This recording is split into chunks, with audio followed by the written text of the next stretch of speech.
And joining me now to explain directly to the president why he thinks he's right on the issue, South Carolina Senator Lindsey Graham. Senator, welcome back. Good to see you. Thanks for having me. All right. Well, let's get your response to the president first. Well, number one, Mr. President, after the FBI interviewed this young man and his mother, the CIA was contacted by the Russians in November. Months later, he was put into a terrorist watch list, the TIDE system, I believe it is. He goes to Russia, and DHS finds out the fact that he leaves and he comes back, but they never tell the FBI or the CIA, so nobody knows what he did when he was in Russia. And when he got back in June of 2012, he created a YouTube channel on his internet site, on his Facebook page, and he embraced radical Islam for the whole world to see. And the rest is history. So, well, Mr. President, our systems are not working. All right, the Russians warned us. The FBI interviewed him. The CIA had him on their watch list. And then you're right. I mean, very few people in the media have even discussed this YouTube video channel of his filled with radicalism. My question is, why was there no follow-up? Was he not put in a database that said, hey, watch this guy, watch when his name shows up on the internet? It certainly would have been a telltale sign. That's the ultimate question. You know, less than 2% of the people in the TIDE database are American citizens or here in legal status. But we can't have a system where you interview a guy after you've been tipped off by a foreign government, you have a radical in your midst. He leaves the country, you don't know about it. He comes back and he gets on the internet for the whole world to see, and he embraces radical Islam. And it's either political correctness, stovepiping, criminalization of the war. I can't explain it, but the system to me is broken.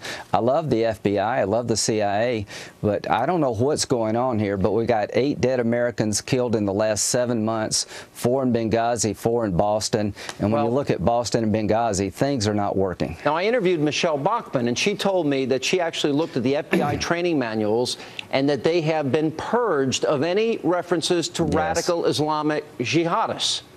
Now, she went and compared them. True. What's that? Yeah. Well, that's political correctness, isn't it? Yes, there's 3 things here. Information sharing doesn't exist the way it should. When he leaves the country, DHS picks it up, but they don't share it with the FBI or the CIA. That's back to the old 9/11 stovepiping. I think political correctness is not monitoring these people's Facebooks and websites. What gets me is that it was not hard to understand he was becoming radical before our eyes, but nobody really picked it up. And when we found the photos of the 2 guys after the bombing, how could that not alert the system? You'd already interviewed this guy. When they were asking the whole country, do you know these 2 guys? The question is, why didn't the FBI know they had already talked to them? There's one other component, though, and that is anybody that's posting radical jihadist videos ought to be being monitored, in my view. All right, there's 2 other points here, though. So our intelligence failed us, but yet Sherlock Napolitano races out there to tell the American people something she doesn't know is true. And that is there's no broader plot. Well, 3 people were arrested today. That sounds to me like there's some evidence out there that there is a broader plot. She has no idea. It sounds like Susan Rice all over again. Right after Benghazi, there's no evidence of an al-Qaeda connection here. This is a spontaneous riot caused by hateful video. Did you see the 3 guys that the FBI released photos of in Benghazi 8 months later? Do they look like protesters to you? No. I mean, what's going on here? I mean, Benghazi is 8 months old. Nobody's been arrested. And the survivors have never been allowed to be talked to by the Congress. This administration's investigating itself. And I'm urging the president, challenging this administration, allow the survivors to come forward without the fear of being fired. So where do we go from here? I know you have called for a joint select committee to investigate the Boston bombings and Benghazi. Where do we go from here? Well, the House is stepping up on Benghazi. They're having new hearings.